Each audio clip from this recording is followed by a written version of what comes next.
Why do you say that the church says that God impregnated a woman? That is not what the church believes.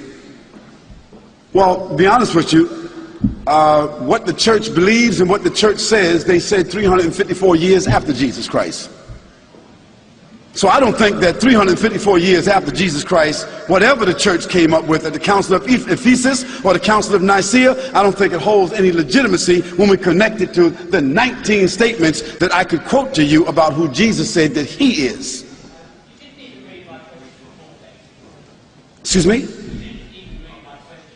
Well, why don't you read it for us?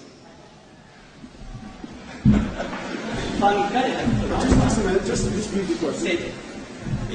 Come over here.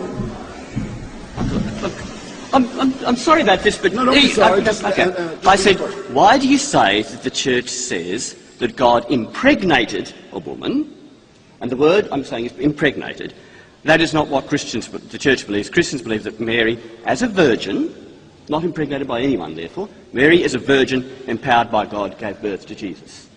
I'm not talking about whether Jesus is God or anything else like that. What I'm talking about is, why do you make the allegation that why do you say, that Christians say Mary was impregnated by God when we say something different?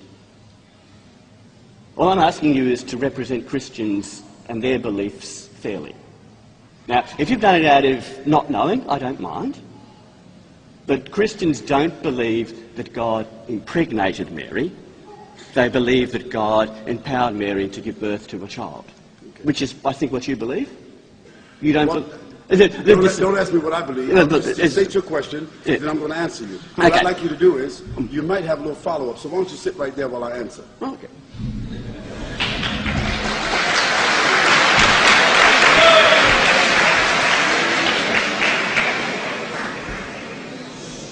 Now, since you opened up this can of worms, we're going to talk about it. Okay. Now, the concept that the church does say about Mary is that Mary is the mother of God. Yes. Yes. And as such, they also believe that Mary is also the daughter of God. In another sense, yes. In another sense. And also that that Mary, that she is also the immaculate. That is, what does immaculate mean? Without sin. Without sin. That means like a human being that is perfect. Yes. Good. So as the mother of God, she's the mother of God, that is the mother of Jesus, and she's also the daughter of God because Jesus is also God. Yes. Now, I would want the chance to answer all this later. Yes. Well, just a moment. I'm answering. We'll answer the question. Yeah, okay.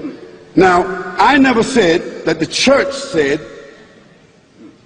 that Mary was impregnated by God. I didn't say that.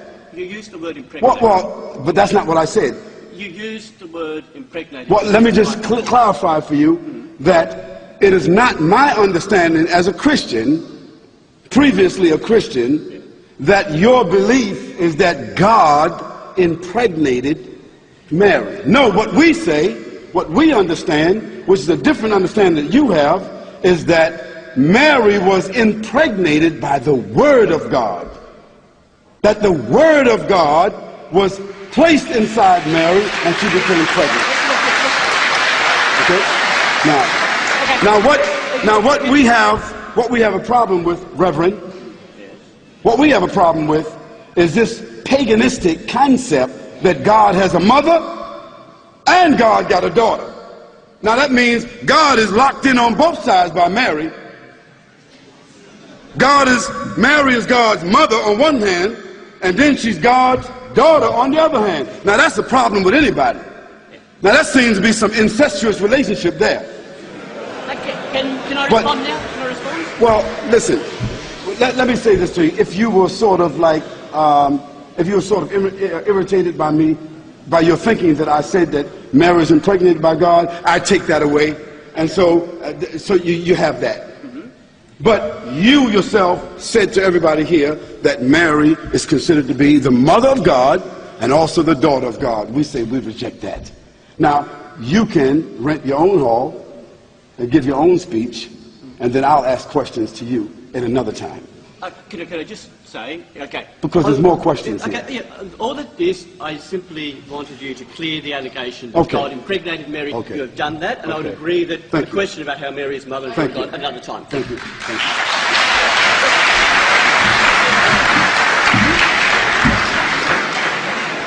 Okay, we want to thank our friend, and no aspersion meant to the Catholic Church at all. Just a matter of concepts. Thank you very much.